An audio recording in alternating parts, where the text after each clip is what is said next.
semuanya, dalam video kali ini kami berdua akan mempresentasikan mengenai teks diskusi. Sebelumnya, kalian pada tahu nggak sih apa itu teks diskusi? Teks diskusi adalah pendapat yang disampaikan oleh berbagai pihak, baik dari persetujuan maupun penolakan dalam bentuk tulisan. Adapun tujuan teks diskusi adalah menyampaikan pendapat untuk bertukar ide atau gagasan, serta melihat dari sudut pandang yang lebih luas. Teks diskusi memiliki 3 struktur. Yang pertama, pendahuluan, yang berisi pernyataan untuk membatasi topik, latar belakang topik, dan sudut pandang berbeda yang akan dibahas. Yang kedua, isi, yang berisi serangkaian paragraf, 2 atau 3 paragraf dengan argumen setuju dan alasannya serta contoh yang mendukung gagasan. 2 atau 3 paragraf dengan argumen tidak setuju dan alasan serta contohnya yang mendukung gagasan.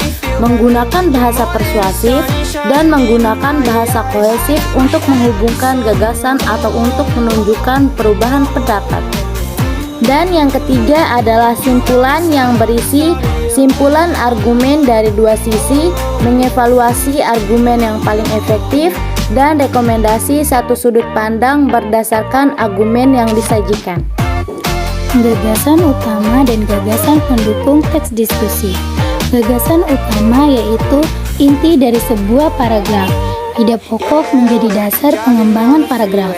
Dan gagasan pendukung yaitu gagasan yang membantu memperjelas arti gagasan utama. Kaidah kebahasaan teks diskusi. Yang pertama, konjungsi. Konjungsi digunakan untuk menggabungkan 2 gagasan dalam satu kalimat. Yang kedua, bahasa evaluatif. Bahasa evaluatif digunakan untuk mengkaji argumen dan bukti pendukung. Yang ketiga, kohesif. Kohesif yang menghubungkan antara unsur yang satu dan lainnya dalam wacana sehingga tercipta pengertian yang apik atau koheren. Dan yang keempat adalah kata emotif, yaitu kata yang melibatkan pikiran pembaca seakan pembaca melihat persoalan seperti yang kita pikirkan. Dan yang terakhir ialah menelaah bahasa teks diskusi.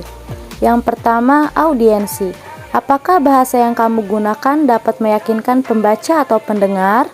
Yang kedua, sarana. Apakah jelas gambaran pendapat penulis dan mencoba persuasif meyakinkan pembaca atau pendengar? Yang ketiga, kosakata. Apakah kosakata yang kamu gunakan sesuai dengan topik dan konteks tugas?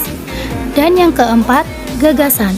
Apakah kata-kata yang kamu gunakan mampu menjelaskan gagasan, argumen, serta alasan?